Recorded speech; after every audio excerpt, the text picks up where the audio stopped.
Esse é o Sonora, além de compositoras, é um projeto que está sendo produzido por compositoras que fazem mil outras coisas, então essa palestra tem a ver com isso. Ser Multi, Débora Pio, mediadora, Lili Molina,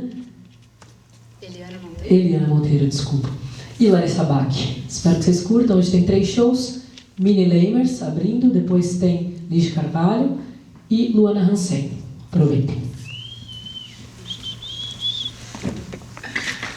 Bom, boa noite, todos sejam bem-vindos, bem-vindas. Eu estava pensando, como é que fala bem-vindo X hoje em dia? Bem-vindos. Bem-vindos? Então, bem-vindos. Quando eu estava ouvindo, eu fiquei pensando nisso, como é que eu vou falar? Bom, meu nome é Débora, estou muito feliz em estar aqui. Sonora é um espaço maravilhoso, um espaço, né? Olha, é um encontro, né, na verdade, incrível. Mas como a gente só tem 1 hora, eu vou falar pouco. Eu vim aqui mais para provocar essas 3 moças que estão aqui, e vocês também. Esse é o meu papel. Bom, eu sou jornalista, tenho um programa de rádio e tal, pesquisa em música autoral brasileira. E era mais familiarizada com as duas.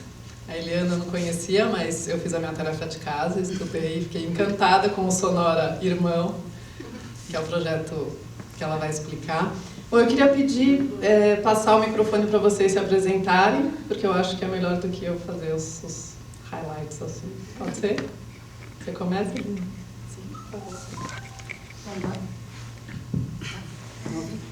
Boa noite a todas e todos. Eu quero agradecer muito ao convite da Larissa e de toda a equipe aqui da Sonora. Quero agradecer à Rede Sonora, que eu estou aqui representando, a Valéria Bonafé aí também me dando aquela força.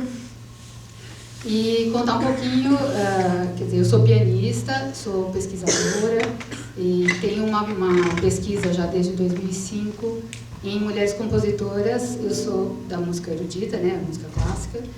E então eu comecei essa pesquisa no mestrado atrás de uma compositora que é a Clara Schumann, é uma compositora romântica que já era multi, porque ela era, além de compositora, ela era pianista, ela era mulher do Robert Schumann, que é um compositor bastante conhecido, tinha 8 filhos, era professora e ela também excursionava, ela era uma celebridade, porque ela dividia o palco com Franz Liszt, que era um grande, era assim um showman, né, se fosse hoje em dia, seria. E ela também era uma celebridade, porque existia até em Viena uma torta numa confeitaria que se chamava Torte à la Vick, porque ela era Clara Vick, antes de se casar. Então, eu comecei a minha busca das mulheres compositoras por essa figura, que já era uma figura, para mim, assim, encantadora, né? E depois me encantei, eu fui primeiro atrás da figura e depois atrás da música. Então, depois eu também fui seduzida por essa música maravilhosa, pouquíssimo conhecida. Então, que eu escrevi um livro sobre a Clara Schumann, tem um CD sobre a Clara Schumann, mas depois da Clara Schumann, então isso foi, abriu a porta e aí eu fui atrás também de compositoras brasileiras e agora eu estou no pós-doutorado na USP pesquisando compositoras latino-americanas. E o Grupo Sonora foi uma coisa que aconteceu na minha vida no ano passado, que foi assim muito bacana, porque outras mulheres compositoras e artistas, produtoras, intérpretes e, sei lá, arte sonora e tudo que está por aí, né, acontecendo, elas também começaram a perguntar, muitas delas professoras, e começaram a se dar conta de que em sala de aula, quando elas iam dar uma aula de harmonia, uma aula de teoria ou uma aula do que quer que fosse, elas não tinham nenhum exemplo de mulher.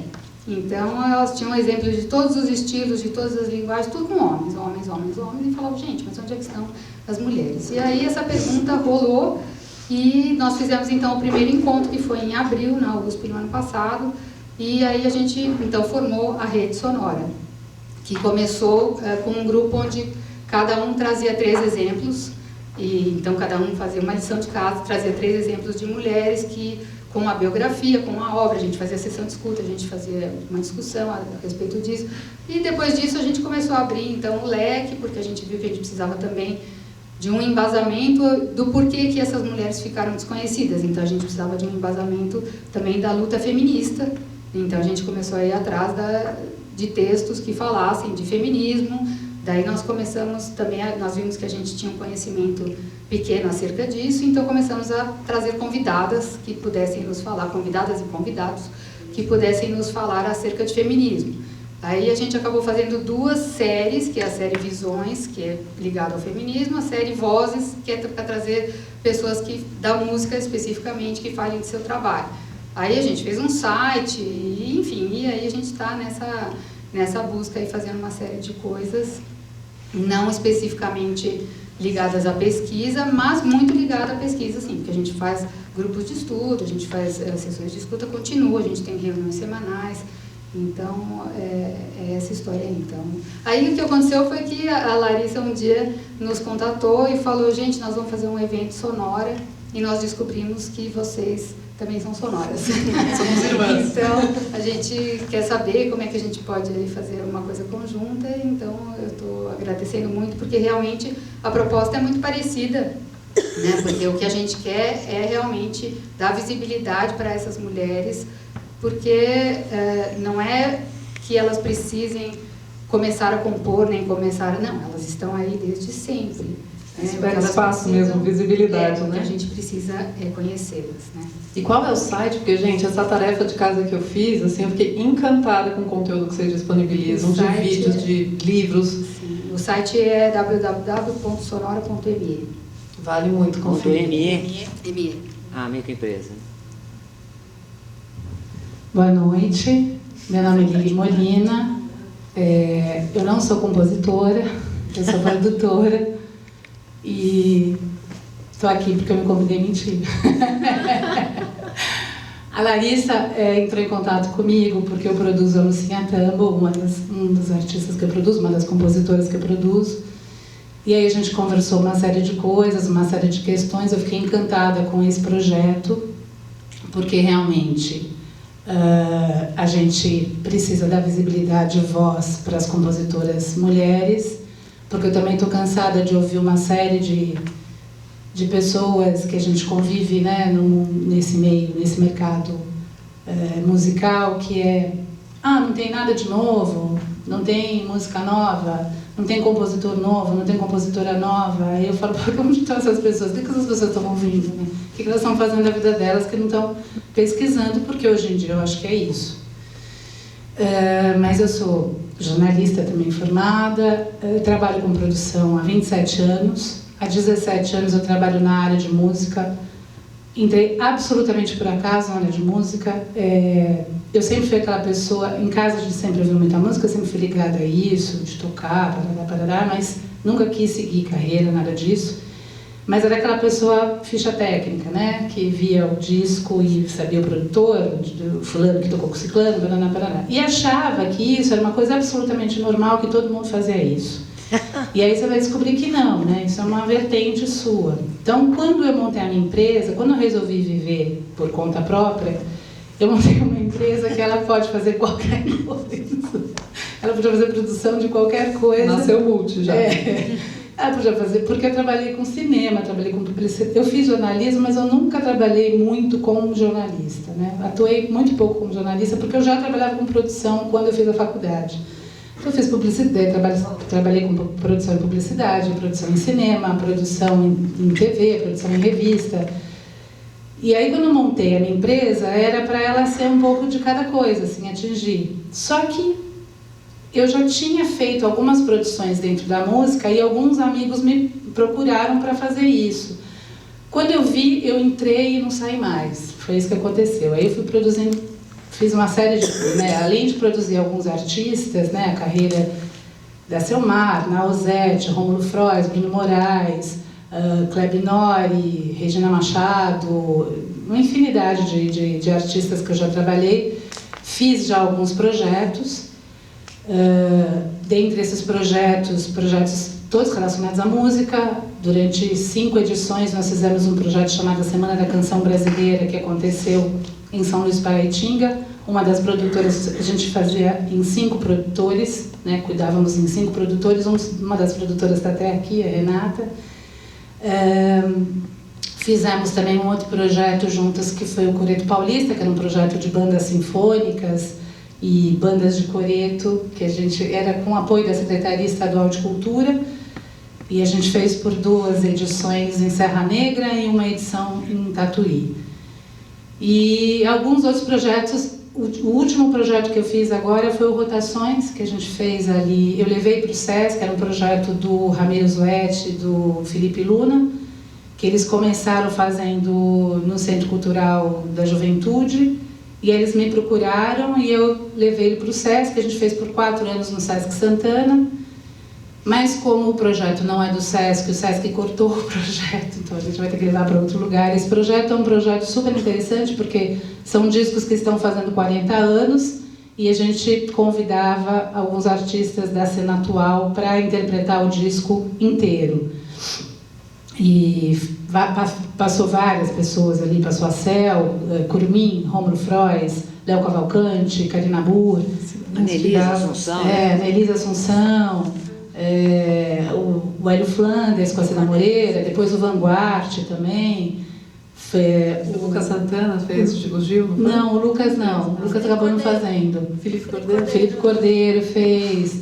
Como é que é aquela banda do Nação Zumbi que toca só. Afrobombas? Não, que toca só o Jorge Benjor, eu esqueci o nome dele, gente. Postiços. Eles são os postiços. Fizeram também. Era bem interessante. Também, né? De quem? Fez Mutantes, fez, sei lá. A Nina Becker, que fez o Fruto Proibido, na verdade. E aí, enfim, várias coisas, gente. Não vou falar porque é muito extenso, mas é isso. Bom, meu nome é Larissa Bach, o que eu tenho de idade a Lili tem de produção, então a minha apresentação vai durar... Eu comecei com 5 anos, tá? Desculpa. Bom, eu sou compositora, isso aqui tem muito a ver comigo, porque é super autogestão, assim. Eu sou do interior, então eu me descobri ali num lugar onde eu tinha que fazer por mim, senão ninguém ia fazer, e eu precisava fazer porque era aquilo que eu queria fazer para viver. Então, eu sou uma das idealizadoras também do Sonora, junto com a Dana Solini, que é de BH, e eu acho que é isso. Vixe! Deu uma resumida boa. Não, fala mais. Respondendo alguma coisa. Não, apesar que ela já tocou num ponto que ia ser a minha primeira pergunta, assim, que eu gosto de começar pelo começo. Então, como você falou, eu tive que fazer isso na minha vida, é isso que eu quero perguntar para cada uma, nas suas áreas. Quando que deu aquele estalo de que eu vou trabalhar com música, seja em qual atuação que seja, mas assim, uma decisão de realmente atuar, e qual foi o primeiro passo que cada uma tomou? Bom, eu comecei a estudar piano com 7 anos, né? Então é uma coisa que a gente realmente começa cedo, 7 anos, e eu tenho 54, faz bastante tempo. E eu tinha uma professora que eu comecei a substituir quando ela viajava, que era a Valquíria Passos, ela tinha uma escola, e com 15 anos, então, eu comecei a dar aula na escola dela como assistente. Então, eu não pensava em fazer isso realmente como uma profissão, mas eu achei ótimo, eu gostava, comecei a dar Você não sabia aula. que já estava fazendo, né?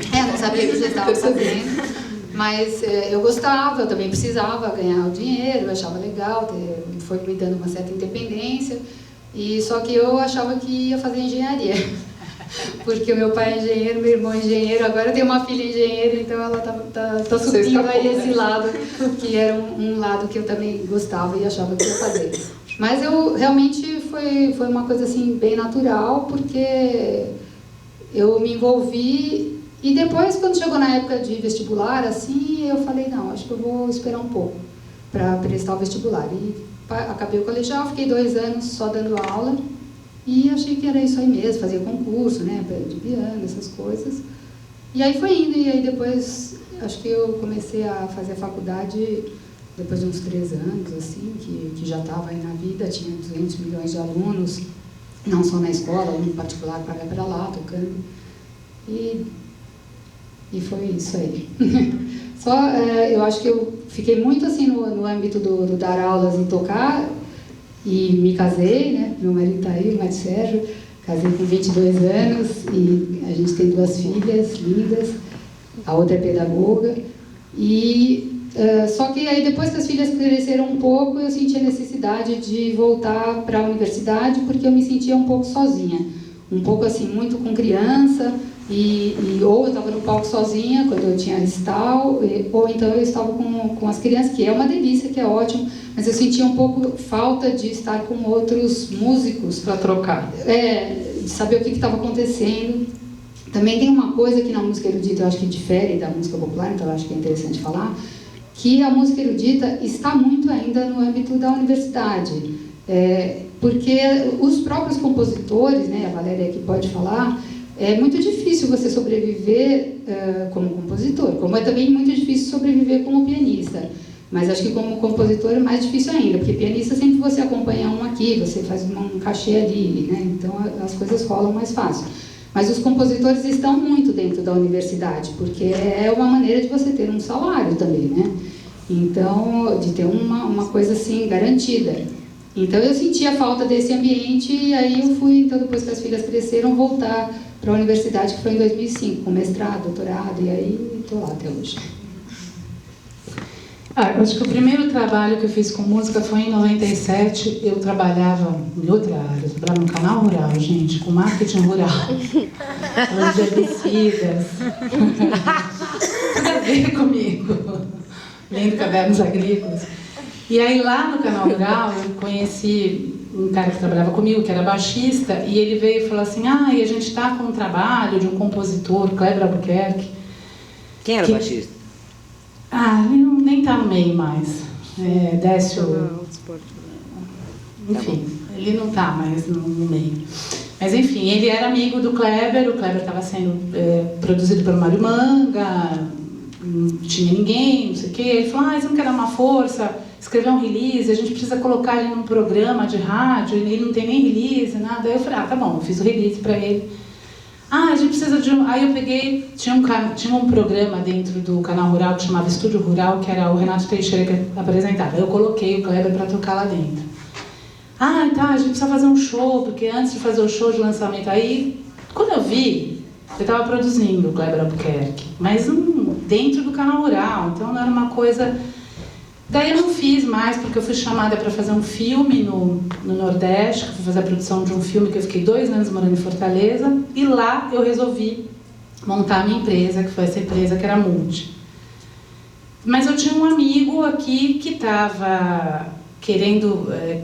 ele já cantava há um tempo, tinha abandonado isso e tinha voltado para fazer um trabalho mais profissional. O Suami Júnior já estava produzindo o disco dele, que é o Zé Guilherme, que é um cantor, um intérprete de Fortaleza, que mora aqui em São Paulo.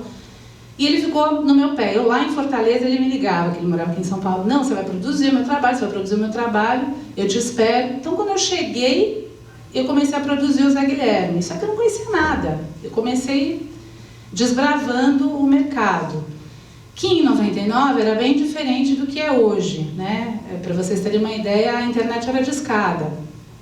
E aí não tinha essa história de você mandar MP3, de você mandar o link para a pessoa conhecer. Você tinha que ir de programador em programador, levar disco, então você tinha que fazer um disco para levar para as pessoas.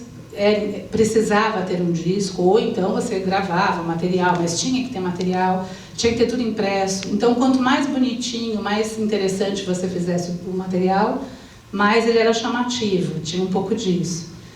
E aí eu fui desbravando isso. Então, oficialmente, eu acho que eu comecei mesmo, foi em 99 e foi dessa forma. E aí, quando eu vi, eu entrei e não saí mais. Estou até hoje, não desviei o caminho. Eu tentei fugir super. Eu comecei a estudar com 12, violão mesmo. Depois eu passei por guitarra, depois eu fui para percussão, para trompete. E eu acompanho desde os 15, então foi meio bagunçada essa trajetória, assim. E aí eu tentei fugir e com 18 eu fui estudar audiovisual. Me formei, só que não parava de tocar, assim, sempre ia paralela à faculdade e à noite era tocando. E até chegar num ponto de que eu entendi que eu já tinha me formado, já tinha acabado. E já dava para sobreviver de música, pela quantidade de coisas que eu já estava fazendo, entende? Então, deixei. Minha mãe quis me matar, porque eu já trabalhava com edição, já tinha aquele emprego fixo, aquele horário super tudo certinho, no final do mês estava tudo bem, estável. E desde então, só isso, assim. Isso já faz uns 7 anos. É impressionante que a gente está muito afinado com a minha pauta aqui, porque a próxima pergunta era justamente se vocês vivem 100% de música hoje. É isso. E se sim, o que vocês fazem? Já entrando para outra pergunta, que é a atuação multi. Posso ir, talvez? Tá. Sim, da música total, 100%. Recentemente andei me embreando em curadorias, então eu fiz uma mostra para o Sesc, uma mostra de música autoral também. E produção, isso daqui. E, bom, mais ou menos isso. Tocar é mais ou menos a minha vida, assim. Então, você toca bastante, né, sim, por aí? Sim. Sim, trabalho só com produção na área musical. Já fui chamada para fazer teatro, mas não dá. Porque, assim, já é multi trabalhar dentro dessa área. Você ainda tentar trabalhar com as outras artes. Primeiro que as pessoas acham que é tudo a mesma coisa, e não é. Não são os mesmos programadores nos lugares, não são os mesmos críticos, não são as mesmas pessoas envolvidas. É bem dividido isso, até com o erudito, né? Eu percebi isso, que agora estava conversando com a Helena, que a gente descobriu uma coisa em comum aqui, mas eu comecei a fazer um trabalho com um músico erudito de fora, que é um violoncelista italiano. E aí a gente começou a montar, ele vinha para o Brasil, eu tinha que montar uma agenda de negociações e de conversas. Quando eu fui ver, eu falei, nossa, é completamente diferente as pessoas que lidam com o erudito, as pessoas que lidam com o popular. Então, para mim, está sendo uma nova descoberta que é bem interessante, é um outro mercado.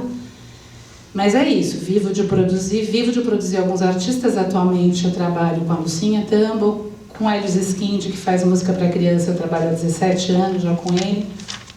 Trabalho com a Cleve Nori, com a Regina Machado, com a Ana Derigio Manga, com a Arícia Mez, a Mariana Furquim, que é a sobrinha da Nausete até. Lários Ultraleves, que é um grupo de jazz, soul. Enfim, são vários, porque, assim, você tem que produzir os artistas, mas você também tem que ir atrás de produzir alguns projetos, você tem que fazer uma série de coisas, como o músico tem que dar aula e fazer outras coisas, também na produção você tem que ir desbravando e vendo o que você vai fazer, porque não dá para viver de uma coisa só, né? Claro que a gente gostaria, às vezes, de focar numa única coisa, mas acaba que não dá para você fazer isso, né? E o mercado oscila muito. Desde que eu comecei nessa área, o mercado já mudou muito, muito mesmo, né? Eu peguei as grandes gravadoras quebrando, né? Aquele momento de que se formou a associação, a ABMI, Associação Brasileira de Música Independente, e aí você ainda tinha a gravadora Eldorado, que fazia a distribuição de todo mundo, a Eldorado quebra, aí vem a Trattori, e aí começa, né, mudou tudo, já virou outra coisa, foi mudando. E se você não vai acompanhando, que eu percebi que várias pessoas da minha idade, eu tenho 48 anos, mas gente da minha idade, próxima da minha geração, teve gente que não acompanhou, e aí foi ficando defasado na questão de produção, porque é muito rápido o ritmo. E é isso. A multi, eu acho que você acaba tendo que fazer um pouco de tudo hoje, porque você precisa produzir o seu trabalho, mas você precisa divulgar o seu trabalho, porque senão, se você não produz e não divulga, você não consegue chegar em ninguém, né? E hoje acontece uma coisa muito interessante em relação ao... Vou pegar um exemplo de Sesc, por exemplo, que é um lugar que a gente atua bastante, todo mundo.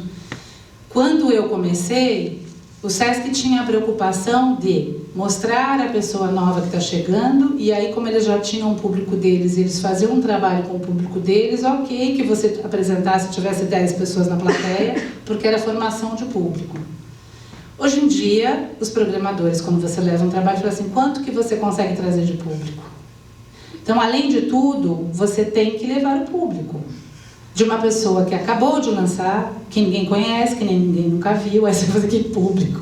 Vou levar a família inteira do cara, né? Vou lançar, vou convidar, o que você vai fazer? Então, assim, eles inverteram, eles jogaram a responsabilidade deles também, jogaram nas costas do artista, do produtor, do divulgador, né? Então, houve uma inversão aí de papéis.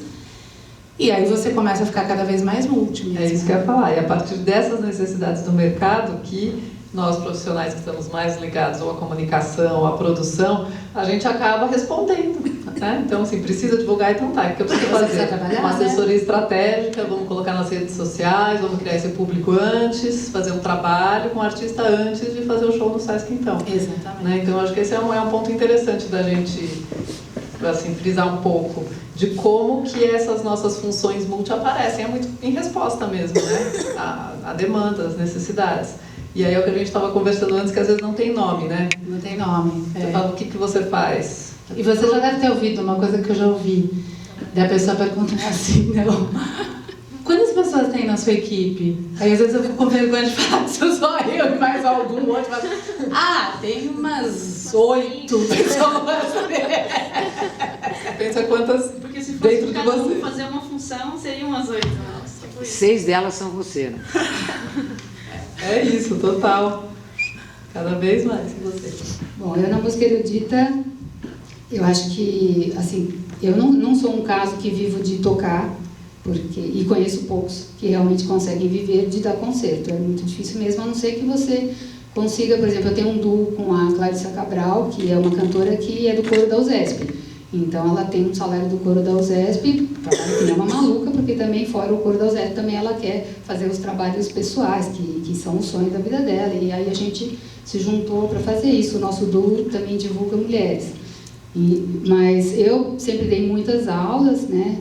E só que também hoje em dia eu sou casada e não tenho vergonha de dizer que meu marido me ajuda bastante. Lançou meu livro, me ajudou, porque essa coisa mesmo do mestrado, como eu voltei para a universidade mais tarde, eu não consegui uma bolsa logo de cara. Então eu fiz o mestrado dando aulas e essa coisa, ou você está lendo, ou quando você está lendo, você acha que você devia estar escrevendo, quando você está escrevendo, você acha que você devia estar estudando piano, quando você está estudando piano, você acha que você devia estar ligando para o cara que vai, talvez, colocar o seu concerto, ou você tem que visitar, ou você tem que gravar o CD, então, e tem todas essas coisas. Então, realmente, ele me ajudou bastante, e hoje em dia eu posso dizer que eu dou menos. Aí, no doutorado, eu consegui uma bolsa, eu já tinha um mestrado, já tinha um livro, já tinha um CD.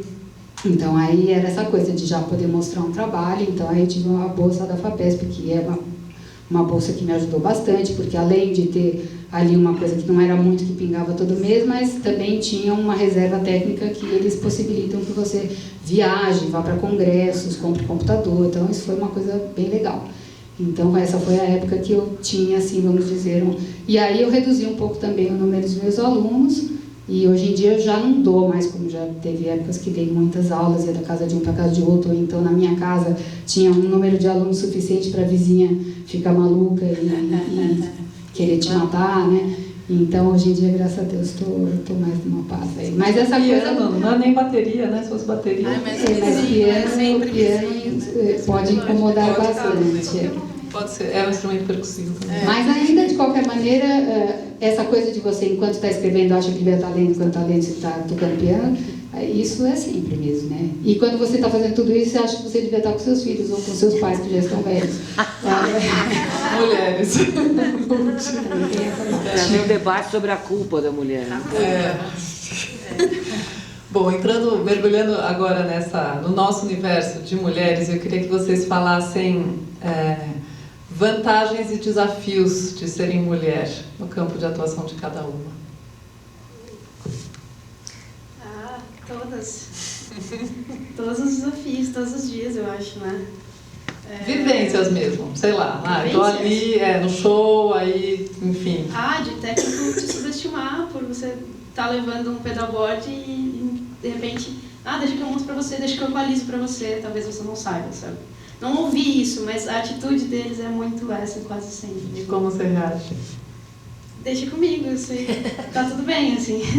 Sei lidar com isso, tá tudo certo. Não pode não deixar, né? Desafios o tempo inteiro, eu acho, tanto em termos de produção do disco. Hoje eu tenho muito que agradecer, que eu tenho uma banda que super tá comigo, assim, do meu lado, sabe? Mas encontrar músicos que chegaram nesse ponto, assim, chegar nesse ponto de a gente poder conversar normal e eles ouvirem de mim que eu acho que aquele baixo não tá legal, demorou bastante, assim, demorou muito. Achar uma pessoa que conseguisse me colocar, a gente conseguir estar no mesmo patamar, entende? E ele ouvir que eu sei como eu quero aquele baixo, sabe? Nossa, isso demorou. Mas demorou para você achar alguém que tivesse essa atitude ou demorou para você criar essa relação? Demorou para eu achar alguém que tivesse essa atitude, porque eu acho que eu não queria impor uma atitude dessa em um músico, entende? Se ele já não tem essa postura de deixa eu receber a tua opinião porque esse é o teu trabalho. E você sentia claramente que era por você ser mulher? Com certeza. Tipo, Nossa, sem credibilidade. Quem é você para estar falando isso? Várias vezes, total. E isso em todos os âmbitos, desde, não sei, produção de disco algumas vezes, em alguns lugares aconteceu, isso em estrada, com técnicos, isso com músicos, enfim. Acho que desafios em todos os âmbitos e momentos. E vantagens, você perguntou? Sim. Eu acho que as pessoas se derretem um pouco mais fácil quando rola um sorriso, né? Quando é um pouco mais maleável, às vezes, algumas coisas, assim. Coisas que eu vejo que com homens não seria tão maleável em alguns pontos, assim.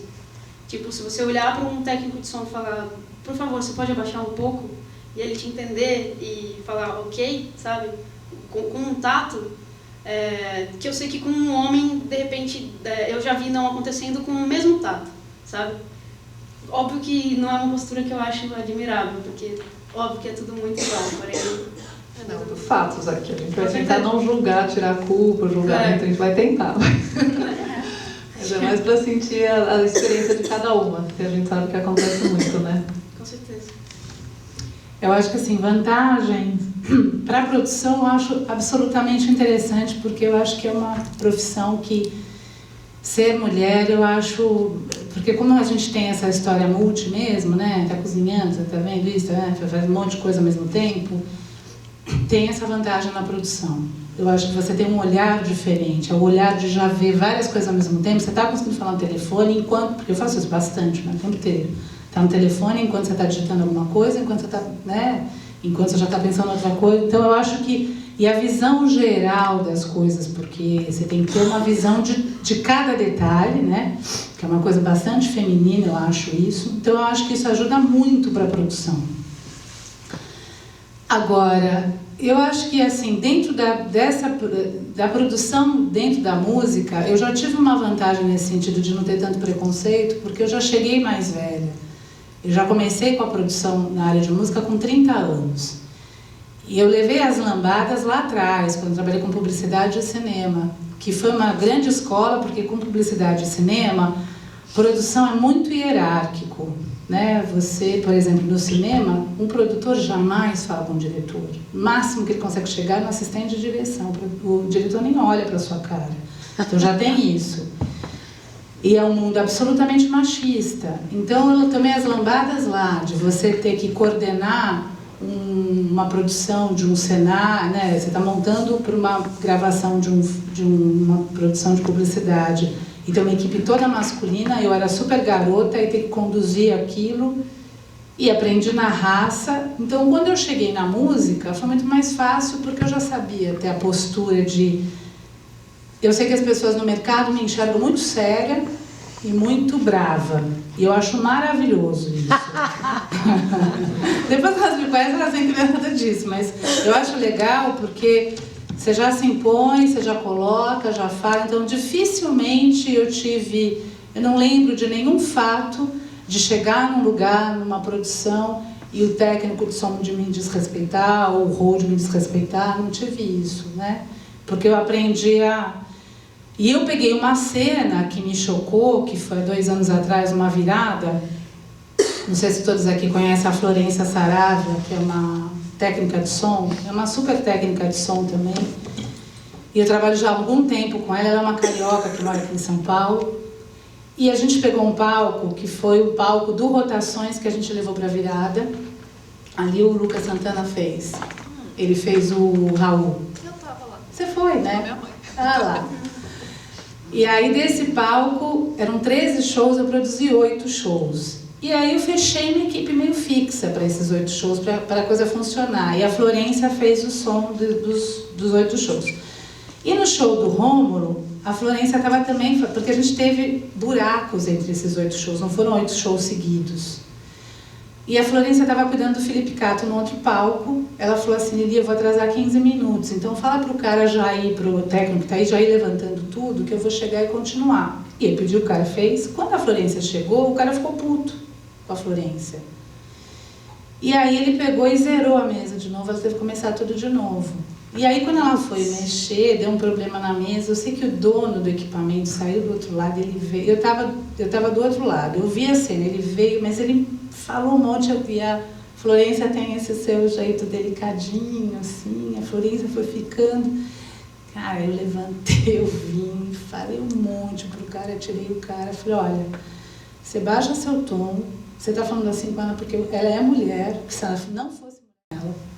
Isso já virou, né, os meninos já vieram, aí tudo, aí no final da história ele veio pedir desculpa, se desculpou com a Florência, e o menino também se desculpou porque ele se sentiu, né, ele achou que ela não fosse aparecer e ele queria que o trabalho dele aparecesse. Então, assim, só resumindo para falar que isso rola o tempo inteiro, óbvio, a gente sabe disso. Eu é que realmente tive a sorte de não lidar com ninguém assim, e acho que ter conseguido com a maturidade, né, porque eu já estava mais madura, consegui impor, mas a gente fica o tempo inteiro lutando com leões, é isso mesmo, você tem que o tempo inteiro provar que você não é só uma cara bonita, né, que você pensa, que você lê, que você, né, é inteligente, que você sabe.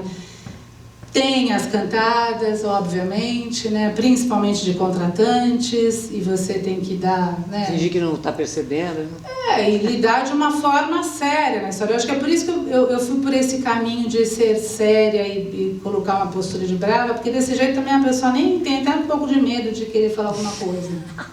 Se assusta pelo medo. Não, e nem só cantada, né? Geralmente, se você não corresponde, você acaba sendo prejudicado. Exatamente, dependendo da onde, exatamente, dependendo de como você está ali, a pessoa pode não querer contratar. Exato. Mas enfim, eu acho que essa é a questão da vantagem e desvantagem, mas eu acho que tem muito mais vantagem do que desvantagem. É importante a gente falar porque, por exemplo, você pegou agora um momento que ele é muito íntimo, né? Foi uma das coisas que eu fiquei pensando, que está no nosso universo, a intimidade, como que a gente coloca ela nas nossas atuações. Isso, por exemplo, é um momento muito fechado da negociação, né? Então, assim, quem é que está ali no momento que você está? E é uma relação de poder, então isso com o machismo, isso não aparece, né? Então, assim, a gente tá o tempo inteiro velado. Que nem racismo, né? É um momento muito importante da gente falar. Então, por isso que eu pergunto, sempre que eu posso tentar trazer essas experiências pessoais, pra gente dar nome aos bois, sabe? É isso. Então, a próxima vez, todo mundo já sabe melhor, já avisa, ó, aquele ali, aquele contratante e tal. Eu tô descobrindo, enfim, muitas informações, assim. Né? A gente se fortalece assim, a gente tá junto, né? Uma por todas. E você, Jéssica? Eu acho que também na música erudita é um ambiente bastante machista, né? Bastante mesmo. E eu acho que principalmente essa coisa assim do dinheiro pega muito mesmo, porque eu acho que é muito mais fácil uma mulher ser convidada para tocar de graça, para dar uma aula de graça, para dar uma palestra de graça, para fazer um monte de coisa de graça. Eu acho que isso é muito mais fácil do que para um homem. Além disso, normalmente, mesmo que você vai receber um cachê, 99,9% do seu cachê vai ser muito menor do que se você fosse um homem.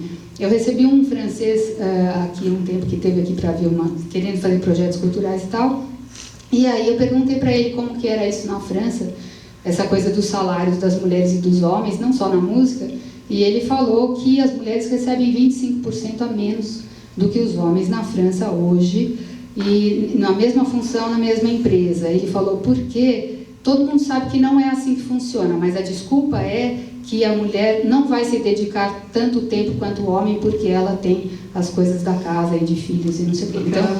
Então, quer dizer, é uma coisa que sabem que não é verdade, né? Mas assume-se que é. Então, nisso então já barateia. Eu tive a experiência de quando eu estava fazendo a divulgação da obra da Clara Schumann, tinha uma série no MUBI que era dedicada ao piano, não sei se ainda está acontecendo, todo mês concertos de piano. E eu fui levar então o projeto da Clara Schumann e ouvi de uma mulher que era produtora lá. Ela falou, olha, mas assim, essa música que não é conhecida, a gente pode pôr em julho, porque em julho é sem cachê. Putz! É só para apresentar o trabalho. Machistas, né? E eu fiz em pior. julho, sem receber o cachê, assim, pela causa. Mas, também não sei se fiz bem, mas é aquela coisa, quer fazer ou não quer fazer, não é que tem uma terceira opção.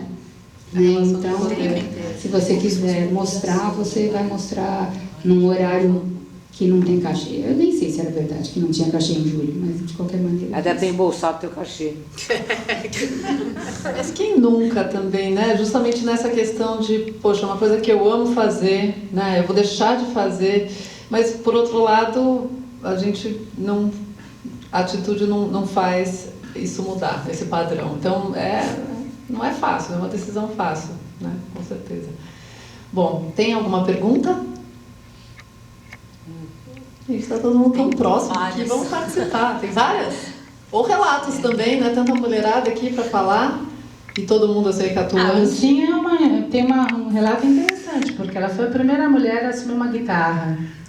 Imagina o que era, às vezes, técnico de som, de ver, verdade, muitas histórias. Você fala, não, tem uma história que até aparece registrada no Refestança, que era...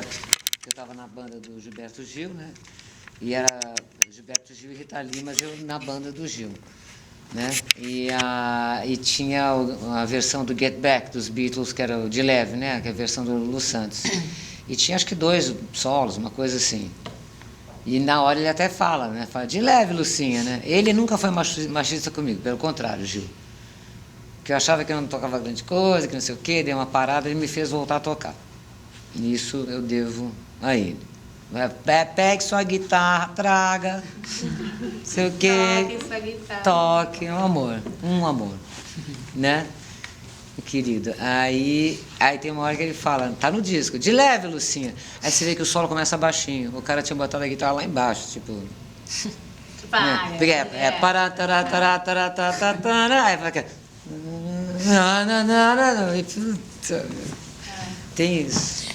Ou em relação a tocar, ou a fazer música, né, também em geral, que é assim, tá, você faz música, tá, mas você trabalha com o quê?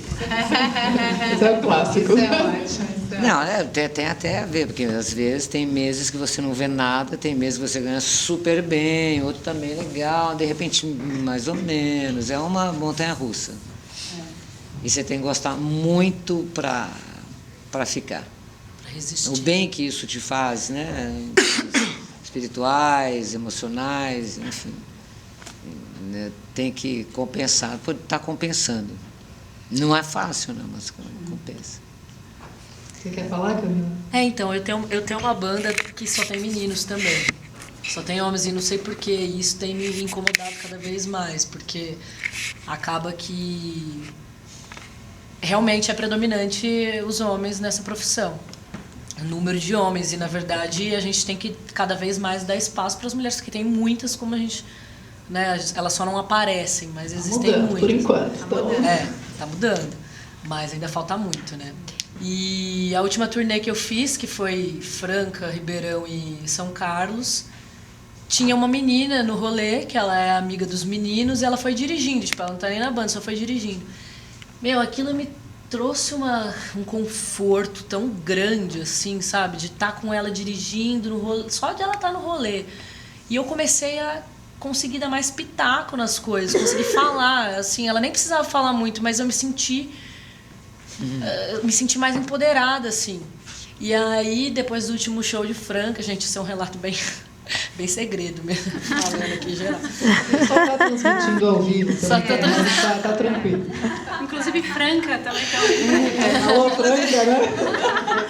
Alô, Franca. Exato. Não, e a gente voltando do último show em Franca, tinha sido super bom, eu já tava conseguindo falar mais, tava conseguindo me expressar mais, a gente no carro, e os meninos falam muita piada machista, tipo, o tempo inteiro. E pelo fato de eu ser lésbica, eu acho que eles me veem como um cara, entendeu? Então eles oprimem as mulheres para mim, né? Como se eu estivesse de acordo com tudo que não vai se ofender, né? Afinal de contas. Exato, afinal de contas você não é mulher, você é um cabra macho igual a gente, é tipo isso. E aí um dos meninos fez uma piada, como sempre. Como a Renatinha, uma amiga nossa, estava com a gente no carro, eu tive, assim, Eu tenho muito tato pra falar com eles, mas me veio uma luz, eu falei, gente, vocês fazem piada machista pra caralho o tempo inteiro. Aí um dos meninos ficou transtornado, tipo, como assim? Eu sou o cara mais feminista que tem, não sei o quê. E a ironia que eu faço isso é uma ironia, essas piadas que eu faço é uma ironia pra ser tipo, que serve como protesto irônico sobre os machistas. Resposta pronta já. Protesto irônico. Eu falei, mano, eu sou mulher, só me escuta, eu tô te falando isso. Aí um dos meninos tentou colocar pano quente, não, ela só tá falando que a gente não é perfeito, cara, que a gente tem que a gente tem que melhorar e tal, não sei o que, nananã. Eu falei, eu também tô me desconstruindo, eu acho que é isso que a gente... isso daí que você tá falando, se você for dar uma palestra uma vez só pra homem, você não pode apontar quem é o opressor.